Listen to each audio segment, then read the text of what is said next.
आप सभी को मेरा आदाब अर्ज़ है। मैं मोहम्मद इरफान अली, प्रधान संपादक नेशनल इंडिया न्यूज, स्वागत करता हूं आपका मेरी खास पेशकश नसीहत में। मैंने कहीं सुना था, हमें तो अपने ने लूटा, गैरों में कहां दम था। हिंदुस्तान की कश्ती डूबी वहां जहां पानी कम था। कोविड-19 का सच क्या है ये खुदा ही जाने, पर एक बात तो साफ है, इस देश को सियासतदारों की सियासत खा गई। हमने देखा इस महामारी में भी आज की सियासत ने गरीब, मजदूर, यतीम और बेसहारा लोगों को नहीं छोड़ा।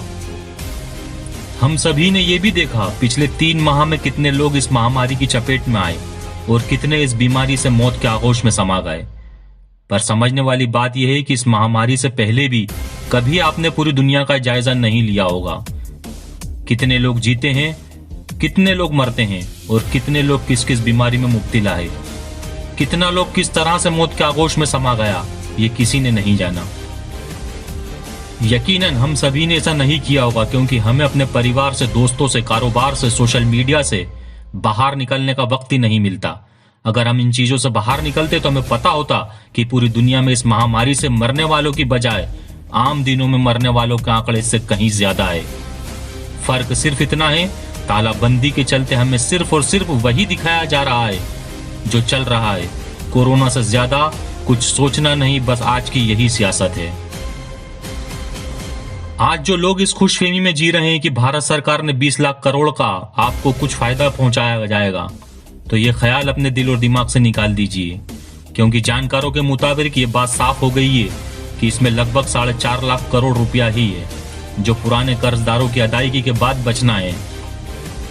अब जब बचा हुआ पैसा मार्केट में आएगा तो असल खेल शुरू होगा। जिन सियासतदारों ने इस महामारी में राशन बांटे, पैसा बांटा है, पहले वो लोग भूखे शेर की तरह इस पर दौड़ेंगे। इसके बाद अच्छी तरह समझ लीजिए, 2020 मुसीबतों की पोटली लिए इस दुनिया के चक्कर लगा रहा है।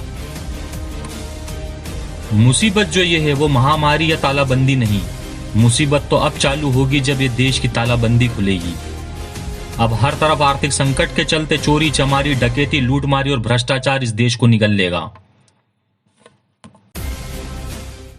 क्या होगा जब यह तालाबंदी, लॉकडाउन खुलेगा? नंबर 1, महामारी के खौफ से व्यापारी शहर की तरफ रुख नहीं करेगा। नंबर 2, एक मजदूर टकटकी बांधे गांव से शहर की तरफ कूच करने के लिए बेताब होगा, पर महामारी का खौफ उसके पांव को जकड़े हुए होगा।